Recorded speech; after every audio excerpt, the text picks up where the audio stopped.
Dinumog ng mga deboto ang pista ng Karakol sa Baclaran. Sikat ito sa basaan pero may mas malalim daw na panata sa likod nito. Para bigyan ng mukhang balita, Mobile Journal, JF Rivera. Mahigit 100 taon nang nakatirik ang simbahang ito. Kaya naman, hindi nakataka-taka kung bakit marami ang dumarayo dito tuwing kapistahan. Pero, alam nga ba ng iilan kung paano nagsimula ang dekadang tradisyong ito? Sa gitna ng napakaraming tao, bigla ang magbabasaan. Ganyan ang eksena sa kakatapos lang na Karakol Festival sa Baclaran, Parañaque bilang paggunita sa kapistahan ni Santa Rita de Casia. Ang mag-asawang Julius at Ellen Ladigohon na Hermano at Hermana Mayor, may tuturing daw ang kanilang mga sarili bilang legit o OG Batang Baclaran.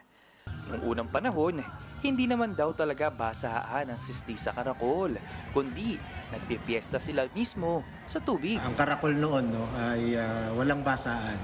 Typical siya na paparada yung mga tao, may mga nagsasayaw sa harapan.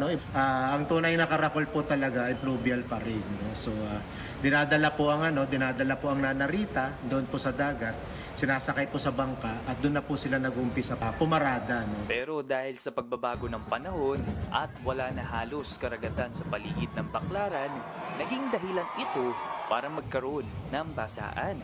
Kaya heto ang sigaw ng mga tao rito ngayon.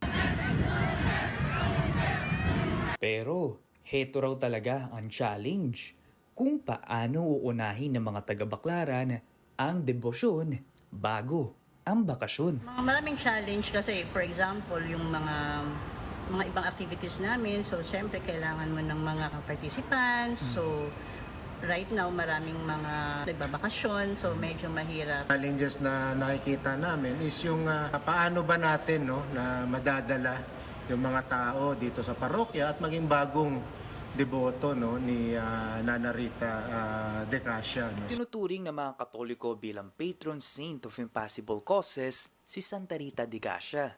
Kaya ang mga nangangailangan ng gamutan, dumaraan sa matinding pagsubok sa buhay mag-asawa, maging ang mga byudo at byuda, sa kanya nagpapatulong para manalangin. Iba't iba man ang pamamaraan natin sa paggunita ng kapistahan, naway hindi natin malimutan ang tunay na rason sa bawat selebrasyong ito. Mobile Journal, JF Rivera po, atid ang mukha ng balita.